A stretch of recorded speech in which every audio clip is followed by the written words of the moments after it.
Olá, amigos, sejam bem-vindos a mais um momento de reflexão no canal do Prozebem. Que a paz do Mestre Jesus permaneça conosco e que nós possamos manter bom ânimo para seguir os passos dele. Hoje nós vamos falar sobre o capítulo 9 do livro Entrevistas com os Espíritos, do espírito Antônio Carlos e psicografado por Vera Lúcia Marinzec de Carvalho. Esse livro fala sobre os espíritos que foram médiuns ostensivos, mas que tentaram ignorar a sua mediunidade e a deixarem frutífera. Acompanhe aqui para ver 3 diferentes casos com pessoas que lidaram com a questão da mediunidade e, principalmente, como elas se sentiram depois do desencarne. Acredito que muitas pessoas são médiuns e lidam de formas diferentes e têm a curiosidade de saber como é. Lembrando que a comunicabilidade é um dos princípios da doutrina e que no capítulo 28 de O Evangelho segundo o Espiritismo, que é a coletânea de preces espíritas, lá no item 8, Allan Kardec nos lembra o livro de Atos dos Apóstolos, capítulo 2, versículo 18, onde Jesus fala: "Nos últimos tempos eu derramarei do meu espírito sobre esta carne. Vossos filhos e vossas filhas profetizarão, vossos jovens terão visões, e vossos velhos terão sonhos. Derramarei de meu espírito sobre meus servos e minhas servas, e eles profetizarão." Então, para nós espíritas, essas palavras do Cristo significam que a sensibilidade mediúnica será aumentada entre os encarnados e que todos vão possuir mediunidade ostensiva no futuro. E André Luiz deixa bastante claro em suas obras que a mediunidade tem origem orgânica. Então, dessa forma, a mediunidade no futuro vai se tornar mais um sentido do ser humano, assim como a visão, o paladar, o tato e a audição. Essas questões são trazidas no livro Entrevista com os Espíritos, onde Antônio Carlos faz perguntas a 3 espíritos que, em sua última encarnação, foram médiuns ostensivos. Mas com um detalhe: todos 3 ignoraram a mediunidade, não quiseram nem saber, levaram a sua vida fugindo dessa faculdade. Os nossos entrevistados se chamam Júlio, Nair e Anísio. Começando por Júlio, Antônio Carlos pergunta como ele conviveu com a mediunidade. E Júlio diz que escondia o fato, porque ele sentia muita vergonha. Desde muito pequeno, ele via, conversava com os desencarnados, e a mãe dele achava isso o máximo, gente. Sentia orgulho da faculdade do filho, contava para todo mundo sobre as vidências dele, mas Júlio, coitado, desde criança ele tinha vergonha dessa situação, se sentia ridículo, e na adolescência ele acaba pedindo para os pais que não comentem mais esse fato com ninguém. Minha mãe, por favor, não saia por aí falando que eu sou médium, vamos fingir que eu não sou, tá bom? E os pais tiveram que aceitar e pararam de comentar. Mas só que não contar não significa que o fenômeno iria parar. E ele precisou conviver com essa mediunidade. Já na vida adulta, ele foi a psicólogos e um deles recomendou a Júlio a leitura dos livros de Allan Kardec. Ele até leu alguns pedaços de O Livro dos Espíritos, O Livro dos Médiuns, mas ele não se interessou não, e a vida foi seguindo. Júlio não queria se sentir diferente. Ele queria uma vida normal, e aí então ele decidiu pensar que a mediunidade era fruto da imaginação dele. Gente, será que alguém se identifica com essa situação? Não tem certeza se é mediunidade ou se é só a imaginação. Bom, mas o fato é que Júlio nunca mais falou sobre o assunto e acabou vivendo a vida dele normalmente, com as questões normais do dia a dia, e ele não sofreu por não ter trabalhado a questão da mediunidade. Vida normal, vida que segue. Já a segunda entrevistada teve uma história bem diferente. Nair também guardou segredo, porque ela tinha medo do preconceito.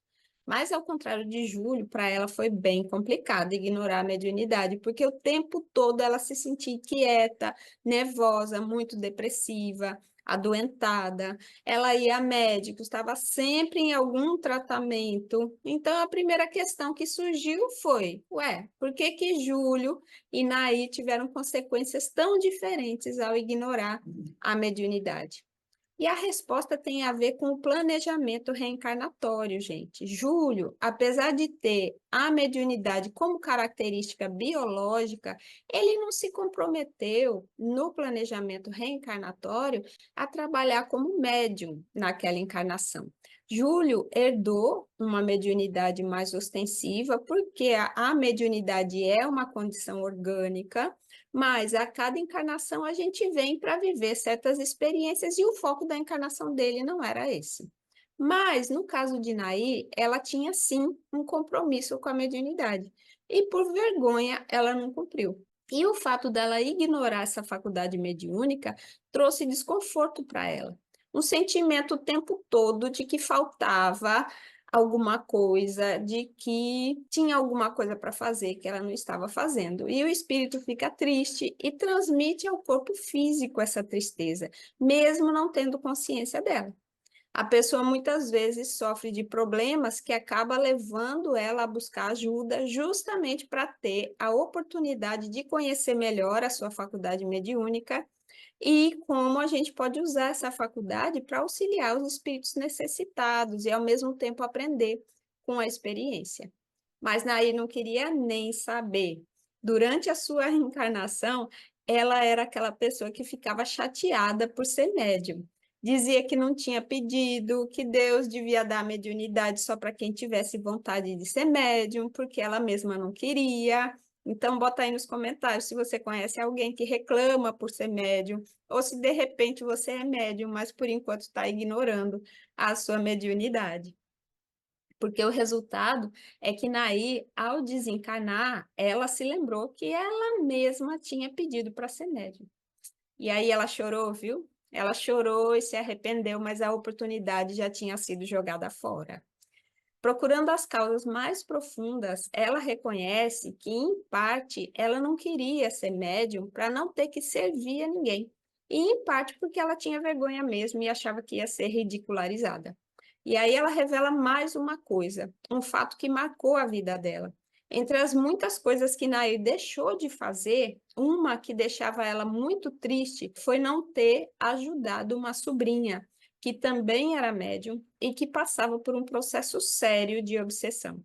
Se Nair tivesse ativa no trabalho com a mediunidade, ela poderia ter ajudado, mas isso não aconteceu e a sobrinha acabou se suicidando. Dentro desse contexto todo, quando Nair desencarnou, ela não recebeu socorro imediatamente. Ela passou um tempo vagando no próprio cemitério e ouviu gozação de espíritos zombeteiros. Quer dizer, tudo que ela não queria na vida era ser zoada pelos outros, mas ela precisou passar por isso ao desencarnar. Felizmente foi um tempo bem curto, gente. Logo apareceu um socorrista e levou Nair para um posto de socorro. E ela conta que uma das primeiras coisas que ela pediu foi para ver essa sobrinha, foi para encontrar essa sobrinha. O que tinha acontecido é que tanto a sobrinha quanto o obsessor tinham sido socorridos depois de alguns meses e acabaram nem se vendo mais. A moça foi levada para uma colônia que abrigava os ex-suicidas, então ela estava lá sendo amparada, mas a espiritualidade nos diz que uma coisa que não dá para se livrar quando a pessoa se suicida é o pesar por ter cometido o ato, é o arrependimento. E a sobrinha de Nair não era exceção. Ela lamentava muito por ter cometido suicídio, porque fez os pais, o irmão, o namorado passarem por um enorme sofrimento. E, além disso, ela perdeu a oportunidade daquela encarnação. Então, ela lamentava muito isso. Mas, enfim, o jeito era continuar trabalhando, estudando e aguardando uma nova oportunidade. E olhando para a história de Júlio e Nair, a gente percebe a diferença. Júlio via e ouvia os desencarnados, tinha mediunidade em maior grau, mas ignorou esse canal e vivia tranquilo, sem problema, quer dizer, com os problemas comuns do dia a dia, mas ele não sofreu nem mais nem menos por conta de ter ignorado a mediunidade. É porque, apesar dele ter herdado geneticamente a mediunidade, o foco do planejamento reencarnatório dele era outro.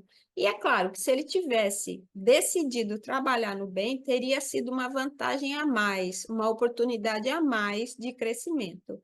Mas ele não passou tantos perrengues quanto Nair, porque o ponto central da reencarnação dele não era esse. Então, ele não sentiu a frustração de ter que fazer algo e acabar não fazendo, como foi o caso de Nair.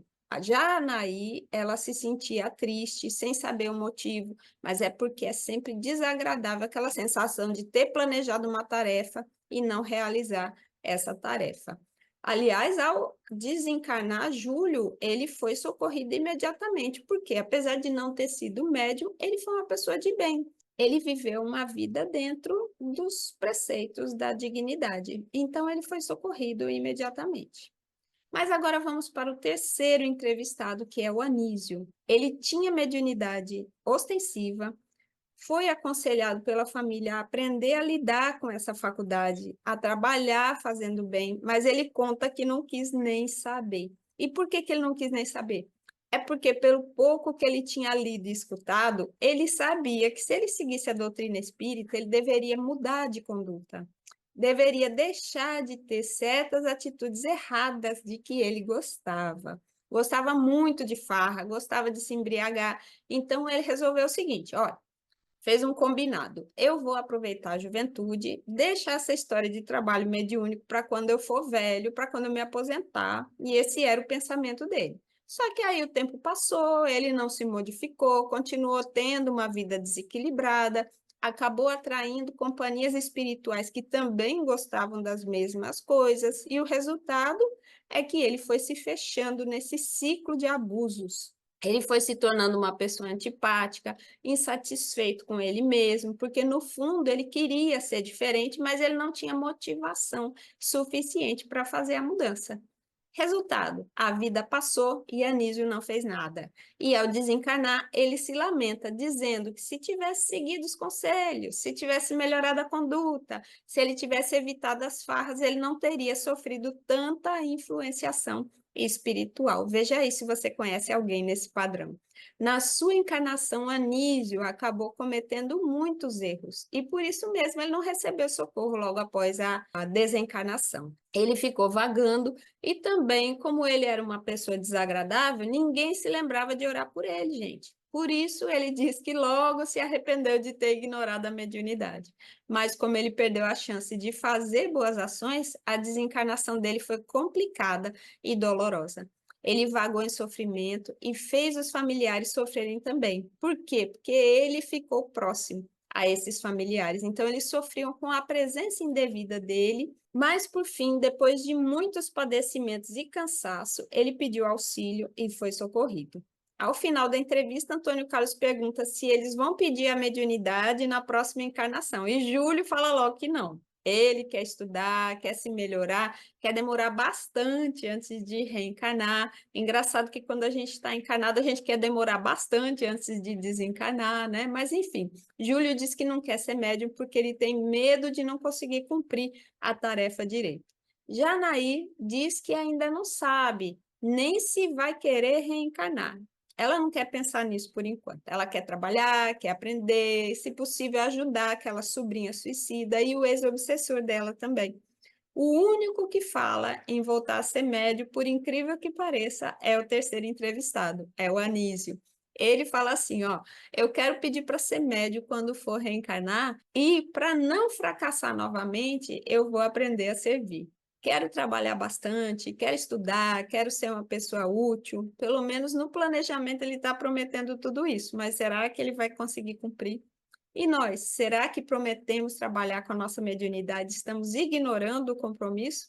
Conta aqui nos comentários se você é médium e quais os sintomas que você sente. E nós vamos ficando por aqui, pedindo as bênçãos do Mestre Jesus. Outro dia a gente volta para contar mais um capítulo desse livro, Entrevistas com os Espíritos. Até lá!